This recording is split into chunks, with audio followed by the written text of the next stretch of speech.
We play football for the fans. The game is not just about tactics. Football is about individual technique, about vision, about quick thinking. For me, it meant responsibility. I don't think that a great player feels pressure. On the contrary, he wants to take it on, knowing that what he does is important. It's all about embracing that responsibility and the pleasure of playing. My relationship with the national team was a marriage made in heaven. From start to finish, everything was fantastic. Performances constantly improved. It was just perfect.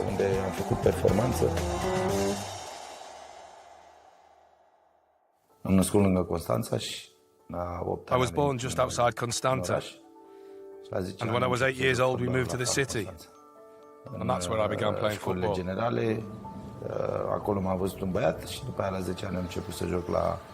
I was spotted at school, and at age 10 I began playing every day at Sports Club Farul. Iosif Bukoshi was my coach. He was someone who helped me a great deal. I made my debut with Farul, and I played with them for a year in the National League.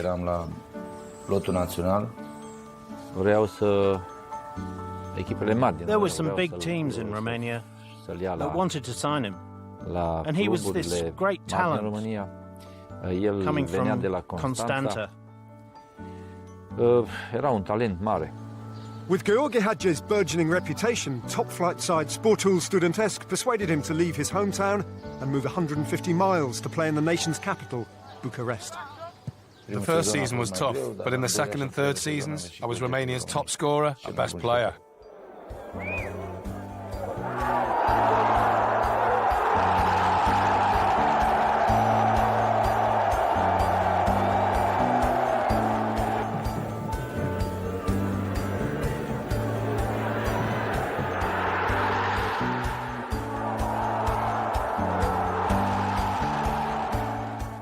I was picked for the senior national team, even though I was only 18 or 19 years old, and they educated me and looked after me. We were very united. The coach at the time, Lucescu, took me straight from the juniors to the senior team, without me even playing a game for the under-21s. I'd been named Romania's best player 2 years in a row at Sportul Studentesc. Like any other ambitious player, I needed a big club to help me develop further. Inevitably, Romania's biggest club, Steaua, were keen to keep him in Bucharest. Still, negotiations for the 21-year-old's transfer were complicated. At that time, Sportul Studentesc was owned by Ceausescu's youngest son, Nicu, whereas Steaua was owned by Ceausescu's eldest son, Valentin. To be honest, as the Steaua coach at the time, I remember the situation very well. I remember that I really wanted Hagi to stay with us at Steaua. So, I went to one of the Ceausescu family members and I told them that's what I wanted. Nicu Ceausescu told him that he was only allowed to go for one game, the Super Cup against Dinamo Kiev. We really wanted him to play for Steaua, and he showed his ability straight away, as he won us the Super Cup match against Dinamo. It was a typical situation where he scored from a free kick and really demonstrated how good a player he was. And then, once he'd seen how much he enjoyed it at Steaua, and he had sampled the experience of having won the Super Cup, he wanted to stay. He told Nicu Ceausescu that he would be disappointed not to go there permanently, as there was such a big team. It was a great pleasure for us to welcome Hagi at Steaua, especially for his old teammates from the national team and the juniors who already knew him. He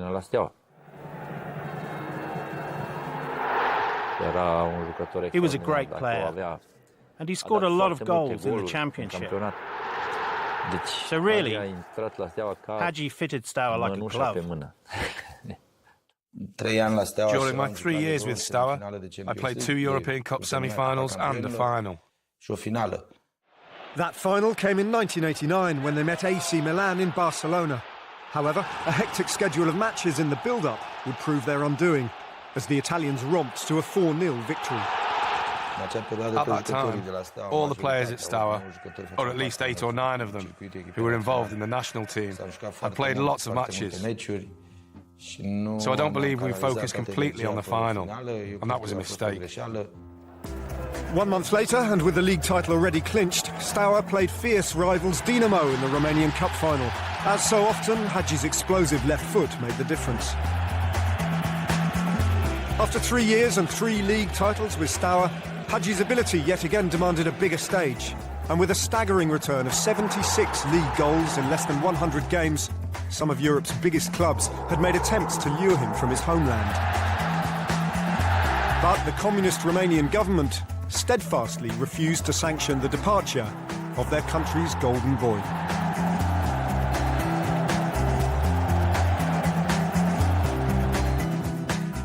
There were discussions. There were always discussions, especially after I had won the Super Cup with Steaua. Juventus came and had talks, and other clubs showed interest too. But at Steaua, we played because we loved the sport, and we were a great team. And whether anything were to happen or not, I was happy, and it was great to be there. Of course, in those times, up until the revolution, there was a strict regime which dictated whether you could leave the country or not. The revolution was in 1990, after which I went to the club that wanted me most. There were lots of clubs showing interest, but I preferred Madrid because their president came to Bucharest and I got to speak to him in person. That made it easy for me. It was an honour for me to have them come to meet me, and of course, it didn't take long to make my decision. After some early problems, Hagi settled in, firing 12 league goals from midfield to take Real Madrid to within a point of the league title in 1992. I gained great experience during my time with Madrid. I learned exactly what it means to work hard and give your best every day to be a winner. His time in the Spanish capital was cut short when the club brought in their 6th coach in 2 years, and Hagi moved on to Brescia in Italy's Serie A. On the international stage, since making his Romanian debut in 1984, Hagi had gone on to establish himself as his country's biggest star and chief source of inspiration.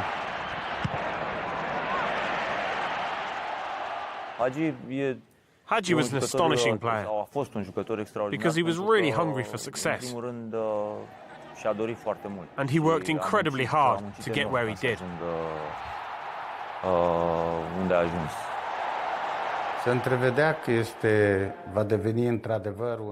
It was always clear that Hagi would become a leader. During his time playing for Steaua, he was just a very talented player. But he always had the potential to become a huge star. It was a real advantage to have him on your team, and he would take on extra responsibility all the time. He accepted this pressure, as he was our generation's leader. The thing was that he knew how to overcome any doubts or fears, and that's what a top-class player does. I never felt the pressure.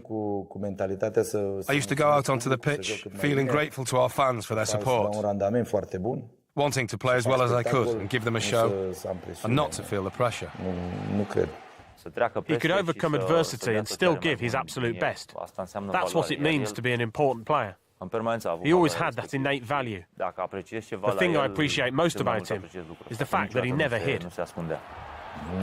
For me, it was never about pressure. It was about responsibility. A certain calibre of player doesn't feel pressure. Quite the opposite. He's aware of his role and its importance to the team. And you thrive on that responsibility. And you just enjoy playing football.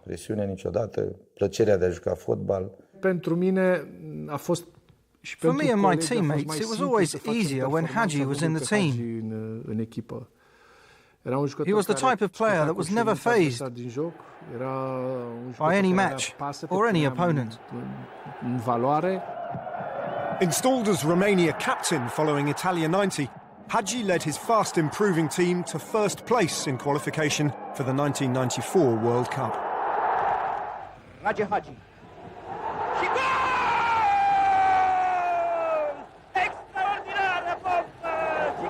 At that time, a lot of the national team players were playing abroad for some very big clubs and had gained a lot of experience. We had also played together for a long time, and we knew each other's style.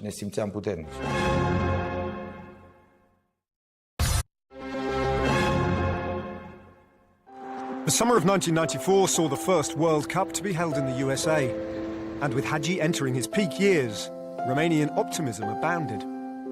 Their first game of the tournament saw them drawn to face Colombia, who were many people's outside tips to lift the trophy. We were very motivated when it came to playing this game, and even more so after we saw the Colombian team had qualified by beating Argentina with a score of 5-0. They had some incredible results. They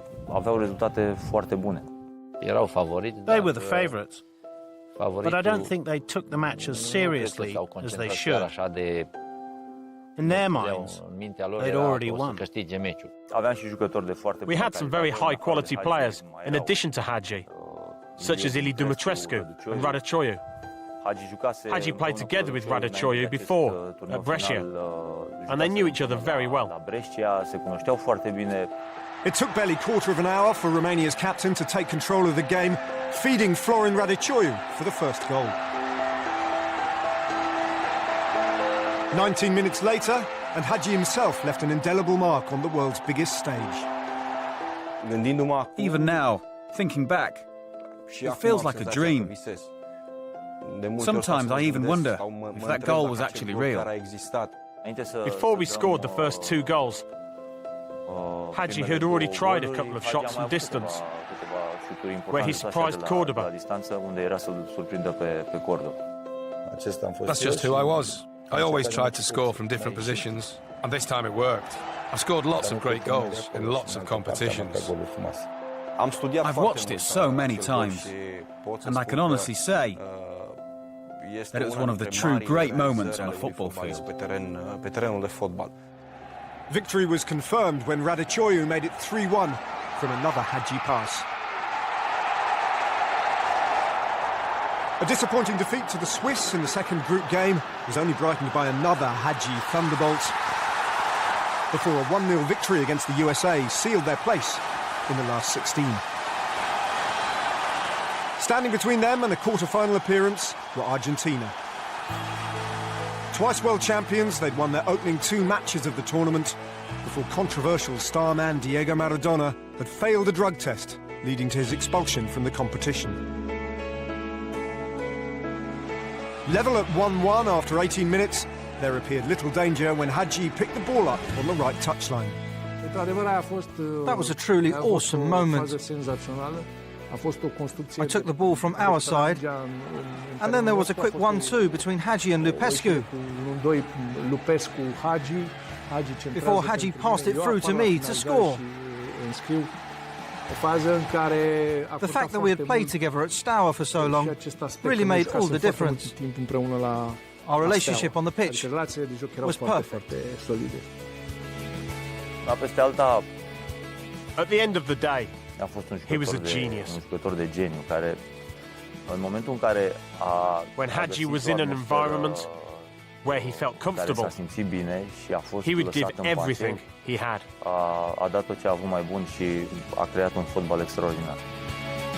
13 minutes into the second half, and Dumitrescu and Hagi combined again for the captain to score his third goal of the tournament.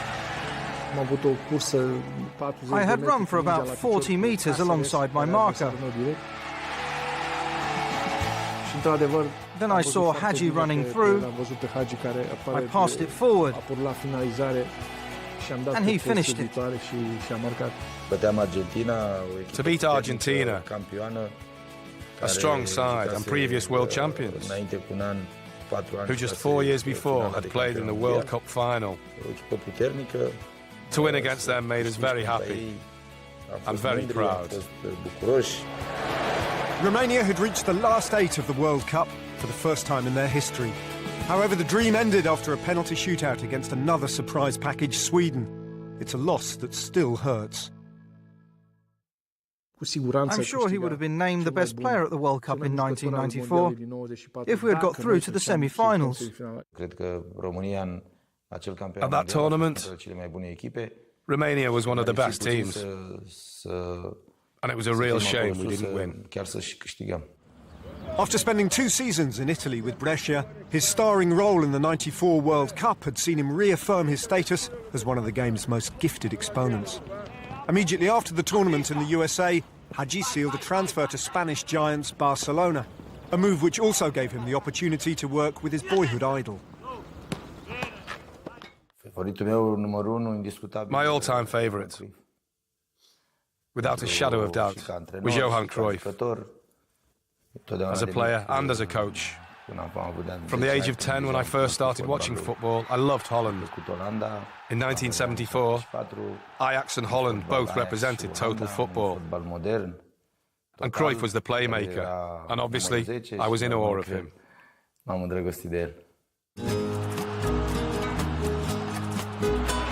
Another 2-year spell in Spain saw him again struggle to settle, showing only occasional glimpses of the talent that had lit up the World Cup so spectacularly.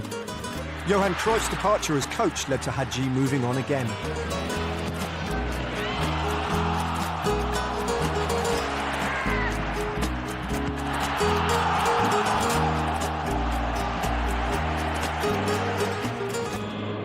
This time he moved east to Istanbul, where he was welcomed with open arms.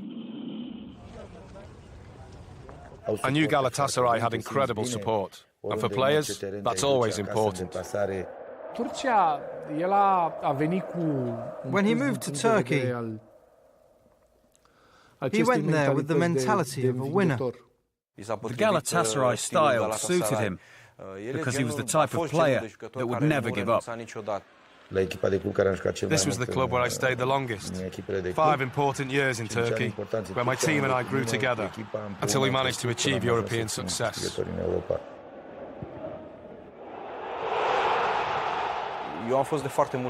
I've been to Turkey many times, and I've noticed that Fenerbahce and Besiktas supporters respect him as much as Galatasaray fans do.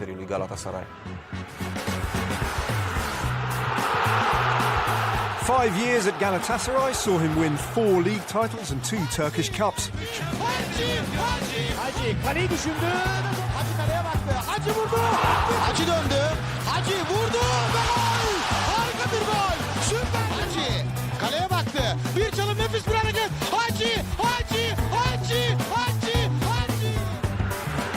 Ultimately, though, it was to be his achievements leading the team in Europe that would guarantee his legacy at the club.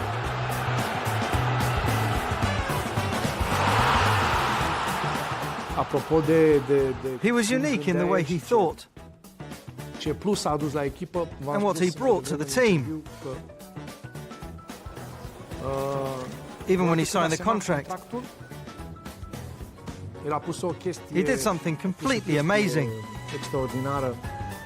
I had a clause put in my contract when I signed with Galatasaray. If we won a European trophy, I would receive a bonus. So they allowed him to write down his own number. Nobody believed that this team would ever win a European trophy. He would prove to be master of his and his team's destiny as he guided Galatasaray to the final of the 2000 UEFA Cup, where they met English side Arsenal. A red card for Hagi before a penalty shootout win meant a bittersweet day, but ultimately he had helped deliver what he promised. You have to think that nothing is impossible. If you are organised and really want something enough, you can do it. 3 months later, and Galatasaray faced Champions League winners Real Madrid in the UEFA Super Cup, where Mario Jardel's extra-time golden goal gave the Turkish side a 2-1 win. To beat Madrid, a powerful and talented team with such extraordinary players, was fantastic. That was the pinnacle for us. We'd reached a very high level of maturity and experience. And I also think it was important that Turkey as a country was proud of what Galatasaray had done. I believe that it's also the reason why the Turkish people loved him. Together with him, the Turks learned not only how to win, but also how to win outside of their own country. When Hagi arrived, Turkish football started to enjoy high-class performances. Having retired from the international game as his country's top goal scorer in 2000, a year later, the 7-time Romanian Footballer of the Year played his final club match.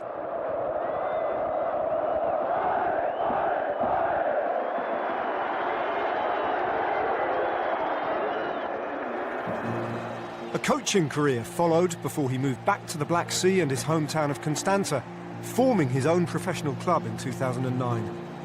Viitorul Constanța have steadily climbed the leagues and attained top-flight status in 2012, the first team supplemented by products of Hagi's own youth academy.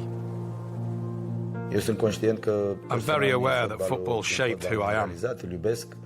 It gave me everything, and so of course I love the sport. And so, given my name and the level I reached, it was important to me that Romania has an academy that will play a part in children's lives, so that they too will have a chance to fulfill their dreams. Hagi has to be taken as a blessing. He came along when the people were going through a very difficult time during the communist period. He taught us that we can win. He taught us that we can be better than others. He made us see that sporting success is not dependent on facilities or conditions, but that it comes from the desire to win and from the love for this sport that we love, called football. The Romanian people really treasured him because of this. Besides this, they admired his technical ability and the exceptional footballer he was. Hagi is the only sportsman in Romania that our people wanted as president, and that is not a joke.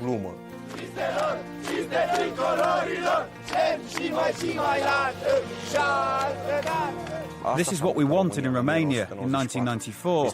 We call him the king because there was no one better than him. Hagi was a blessing. Besides the fact that he truly amazed the world with his skills on the football pitch, personally, for me, to work with him was a joy. I'm not just talking about Hagi as a player, but about his qualities as a man.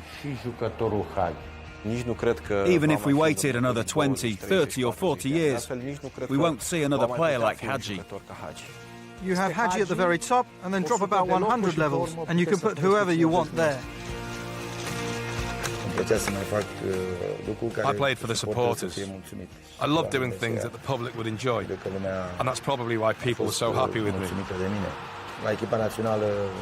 In the national team, there were 18 perfect years, and at club level I won trophies in Europe. So I don't have any regrets. The opposite, in fact. Besides the personal trophies, I enjoyed a fantastic career where I dedicated myself to my work. I think of myself as a very ambitious person. I still like to win now, and I believe that really made the difference.